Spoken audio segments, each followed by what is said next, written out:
You said never let me go. You said never let me go.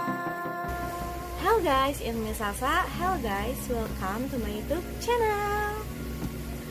Nah, jadi di kesempatan kali ini aku mau cerita ke kalian kejadian yang mungkin dari beberapa kalian sudah dengar, baca, atau lihat di sosial media kalian di awal tahun 2023 ini guys.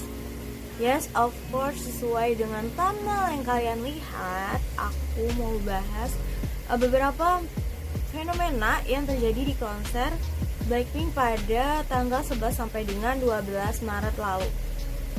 Jadi ada girl band asal Korea Selatan, Blackpink, mengadakan konser di Jakarta, Indonesia, tepatnya di Stadion Gelora Bung Karno.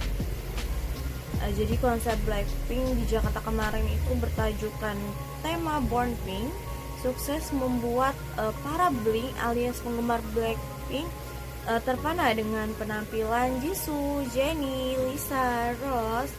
Terbukti dengan adanya ocean atau lautan cahaya hitam dan pink dari lightstick Blackpink.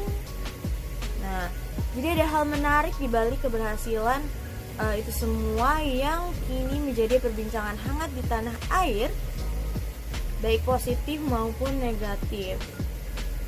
Jadi bukan hanya dari sisi penggemar, tapi juga dari masyarakat ikut tertarik membahas hal tersebut.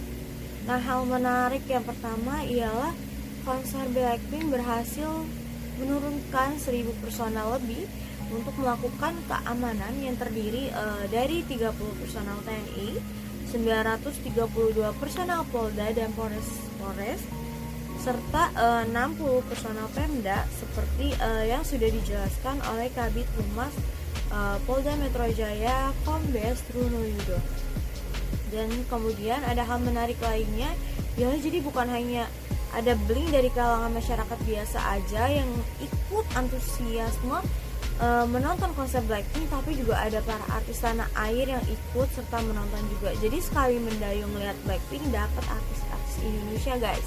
Nah, ada beberapa artis ternama seperti Ayu Ting Ting, Aurel Hermansyah, Nagita Slavina, Audi Marisa, dan lain sebagainya.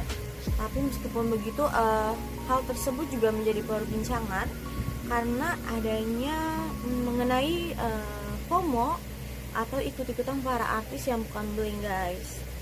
Nah, hal menarik lainnya selain hal positif yang terjadi, ada juga hal negatif yang terjadi di konser Blackpink, yaitu adanya penonton konser yang kecewa.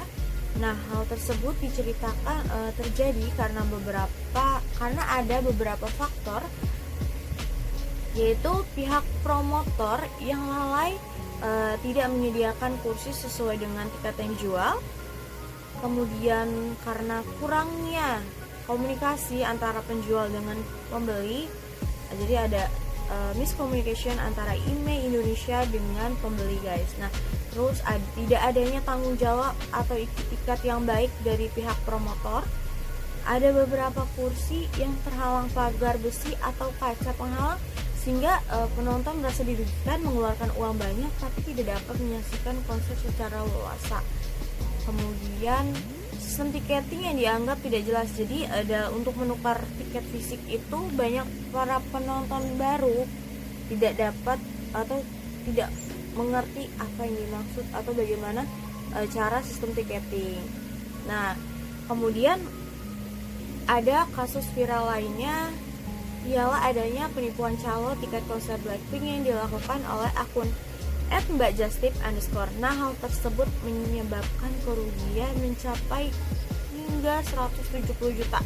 Nah, hal ini itu dimulai dengan korban yang berinisial DH yang mengaku menjadi korban penipuan akun Instagram @mbakjustip_.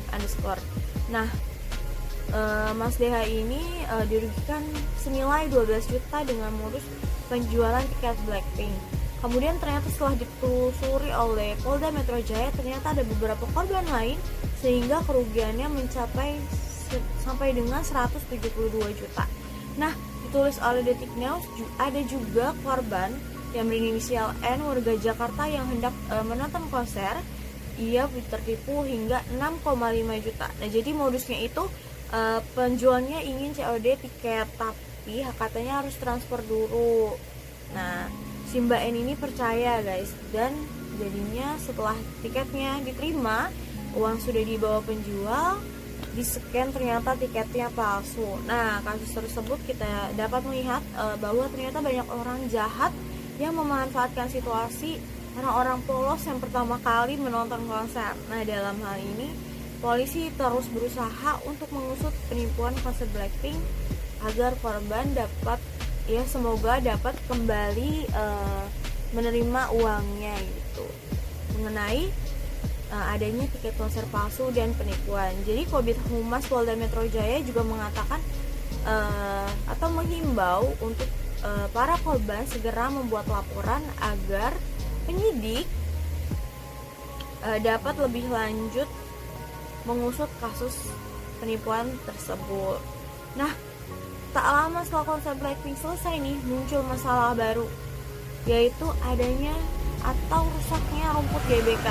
Nah, hal tersebut dikatakan oleh Ketua Umum Persatuan Sepak Bola Seluruh Indonesia (PSSI), yaitu Bapak Erick Thohir, yang melakukan inspeksi secara langsung untuk audit ulang FIFA pada 20 sampai dengan 27 Maret untuk Piala Dunia U20 2023 yang akan datang. Jadi kondisi rumput di GBK itu terlihat sangat memprihatinkan karena adanya penurunan tinggi rumput, terus juga banyak rumput kering yang menguning karena kan emang kondisi GBK diinjak-injak gitu ya guys. Nah, untuk saat ini makanya karenanya Stadion GBK dilarang untuk dipakai sementara untuk pemulihan rumput. Nah, meskipun begitu, banyak beberapa opini yang mengatakan bahwa hal tersebut merupakan tanggung jawab pihak GBK yang sudah berani menyewakan GBK untuk dilaksanakannya konser Blackpink tersebut.